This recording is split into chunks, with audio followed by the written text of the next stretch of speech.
Olá, boa tarde, a bênção aos mais novos, a bênção aos mais velhos. Meu nome é Carla, eu sou fundadora e administradora do grupo Umbanda Minha Religião no Facebook. E agora nós estamos com esse novo canal no YouTube.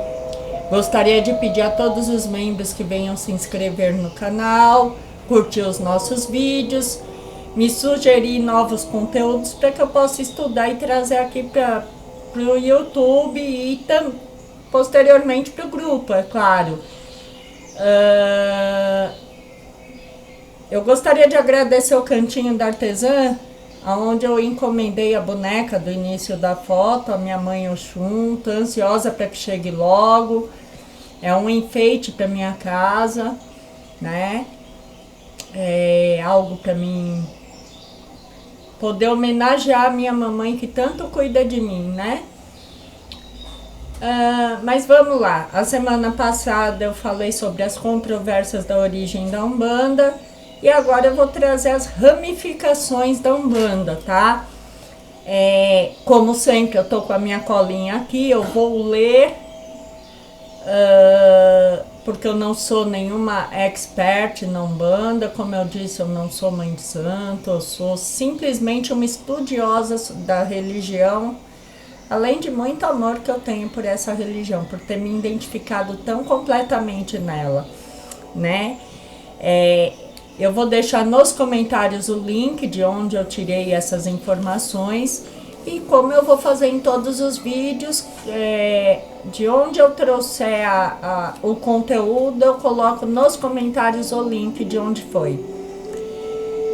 Então vamos lá, eu vou falar da Umbanda popular, que era praticada antes de Zélia, conhecida como Macumba ou Candomblé de Caboclos, onde podemos encontrar um forte sincretismo entre os santos católicos e os orixás africanos. Aí nós temos a Umbanda tradicional, oriunda de Zélio Fernandino de Moraes. Temos a Umbanda branca ou de mesa. Nesse tipo de Umbanda, em grande parte não encontramos elementos africanos, como orixás, nem o trabalho dos Exus e Pombogiras, ou a utilização de elementos como atabaque, fumo, imagens e bebidas. Essa linha doutrinária se pende mais ao trabalho de guias como caboclo, preto velhos e criança. Também podemos encontrar a utilização de livros espíritas como fonte doutrinárias. Aí nós temos a Umbanda de Omolocô, trazida da África pelo Tata Tancredo da Silva Pinto, onde encontramos um misto entre o culto dos orixás e o trabalho direcionado aos guias. Temos a Umbanda traçada ou Umbandomblé, onde existe a diferenciação entre a Umbanda e o Candomblé.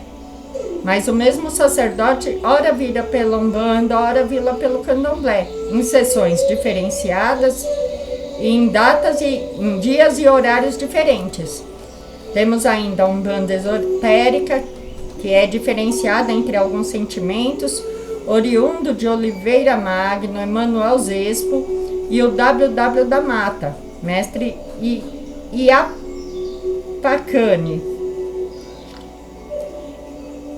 em que intitulam a Umbanda como a Umbandã, conjunto de leis divinas. Aí nós temos a Umbanda iniciática, que é derivada da Umbanda esotérica, e foi fundamentada pelo mestre Rivas Neto, na escola de síntese conduzida por Iamunizida Arapiaga, onde há a busca de uma convergência doutrinária, 7 ritos, e o alcance do Umbandã a ponto de convergência e síntese. Existe uma grande influência oriental, principalmente em termos de mantras indianos e utilização do sânscrito. Aí nós temos ainda a Umbanda de Caboclo, influenciada da cultura indígena brasileira, com seu foco principal nos guias como caboclos. Aí nós temos ainda a Umbanda de Pretos Velho, influenciada da cultura africana, onde podemos encontrar elementos sincréticos, o culto aos orixás e onde o comando é feito pelos preto velhos. Outras formas de Umbanda existem, mas não temos uma denominação apropriada. Se diferenciam das outras formas de Umbanda por diversos aspectos peculiares, mas ainda não foram classificados com um adjetivo apropriado para ser colocado depois da palavra Umbanda. Eu vou falar um pouco dos fundamentos da Umbanda também, tá? Também desse mesmo, continuação do texto, onde eu tirei todo o conteúdo dos vídeos, tá? A Umbanda se fundamenta nos seguintes conceitos. A caridade é a base da Umbanda e ela pode se dar tanto por meio do auxílio espiritual como as consultas, tanto como caridade que todos conhecemos. A aceleração do ser através de ensinamento sistemático e posteriormente sistemático, auxílio religioso e magístico, culto aos sagrados orixás, integração do ser às hierarquias divinas, esgotamento e aceleração kármica do ser. Tá?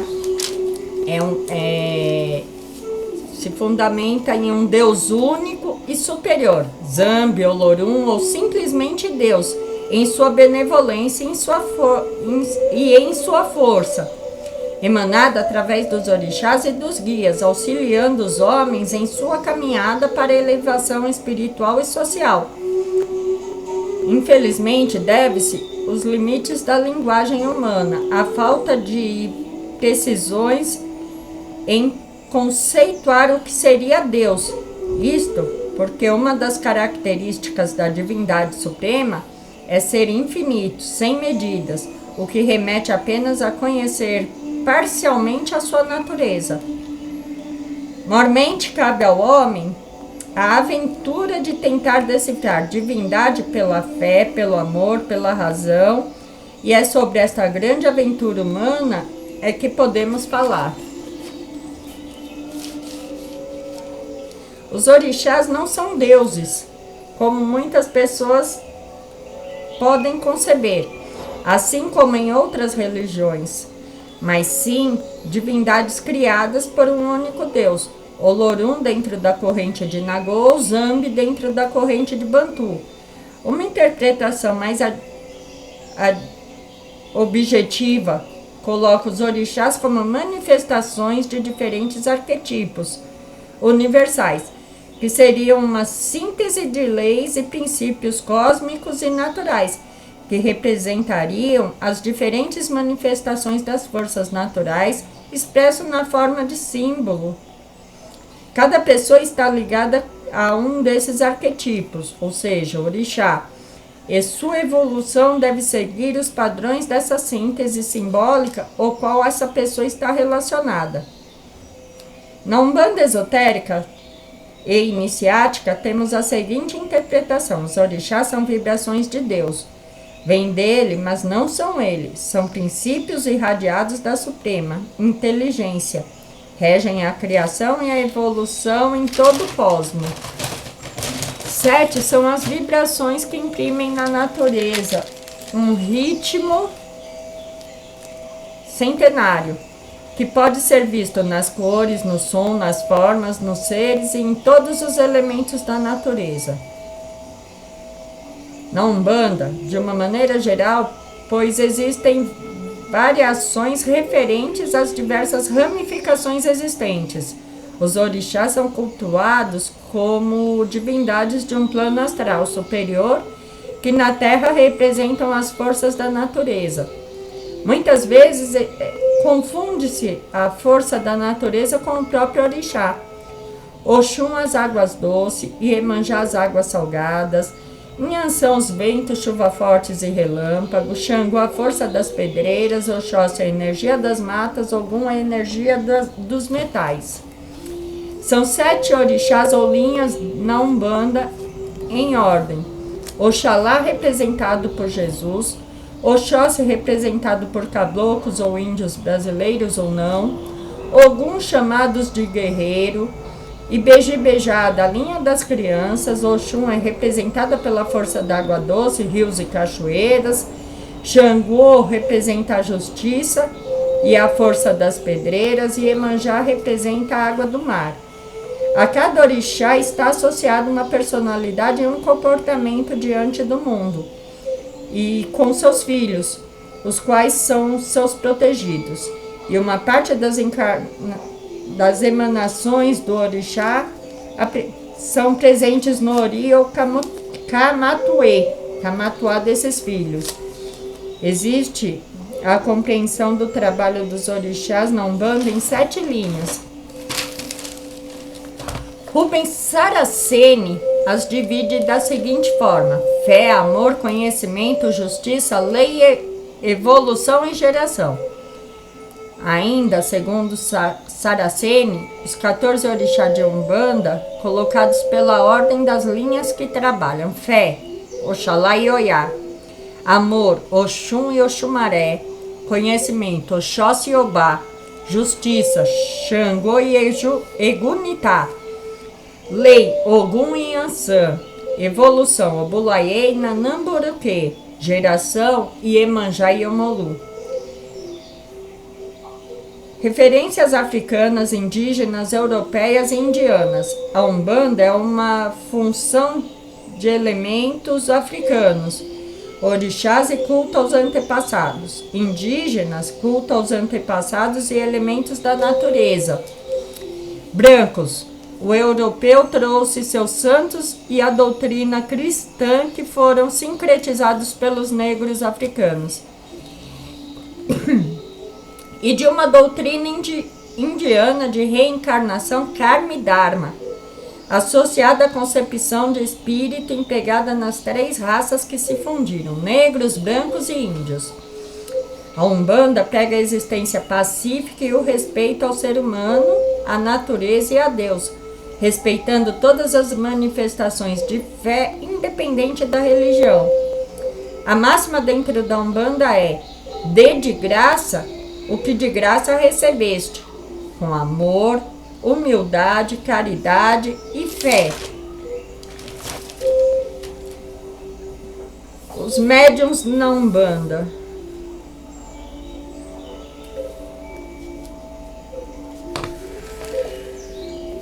Os médiuns na Umbanda. Médium é toda pessoa que tem a qualidade de se comunicar com as entidades desencarnadas ou espírito, seja pela mecânica da incorporação, pela vidência, pela audição ou pela psicografia. O médium veio com a responsabilidade e o compromisso de servir como um instrumento de guias e entidades espirituais superiores. Para tanto, deve se preparar através do estudo, desenvolvendo a sua mediunidade, sempre pesando a elevação moral e espiritual, a aprendizagem conceitual e a prática da Umbanda, respeitar os guias e os orixás, ter assiduidade e compromisso com sua casa, ter caridade em seu coração, amor e fé em sua mente e espírito, e saber que a Umbanda é uma prática que deve ser vivenciada no dia a dia, e não apenas no terreiro. A mediunidade não deve ser vista ou vivenciada como um dom ou um poder maior concedido a um médium, e sim como um compromisso e uma oportunidade que lhe foi dada antes mesmo da pessoa reencarnar. Por isso, não deve ser encarada como um fardo ou uma forma de ganhar dinheiro, mas como uma oportunidade valiosa de praticar o bem e a caridade. Existem médiuns que acabam distorcendo o verdadeiro papel que lhe foi dado e se envaidecem, agindo de forma leviana em suas vidas. O médium deve tangir sua vida como um mensageiro de Deus, dos orixás e guias, ter um comportamento moral e profissional digno, ser honesto e íntegro em suas atitudes, pois, do contrário, acaba atraindo forças negativas, obsessores ou espíritos revoltados que vagam pelo mundo espiritual, atrás de encarnados desequilibrados que estão na mesma faixa vibracionais que eles. Por isso, desenvolver a mediunidade é um processo que deve ser encarado de forma séria e rígida, através de um profundo estudo da religião e seguido pelo conceito moral e ético.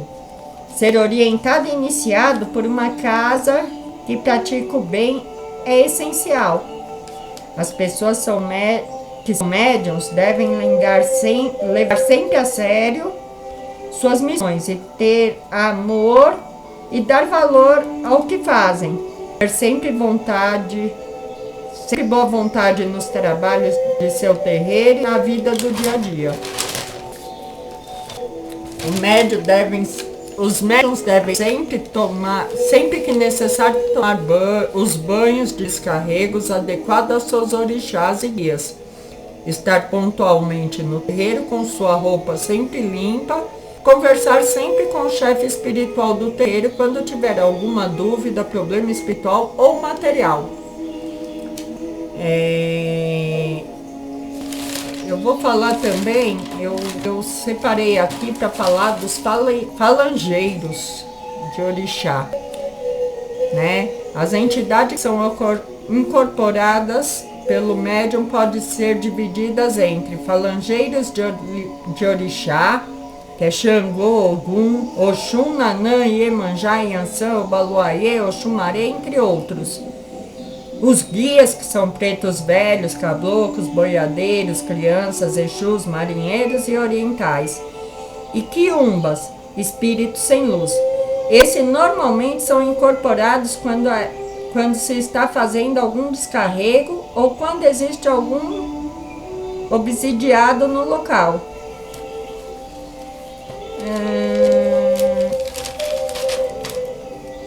É isso, é um resumo do que eu tenho estudado, né?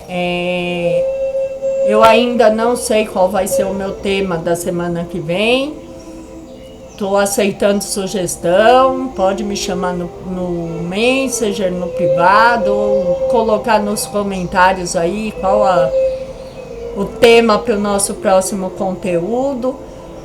Vou pedir desculpa, como eu disse, é um vídeo amador de uma pessoa que só estuda sobre a religião. Não sou nenhuma expert na religião, só tenho muito amor e por esse amor eu me dedico em estudar um pouco.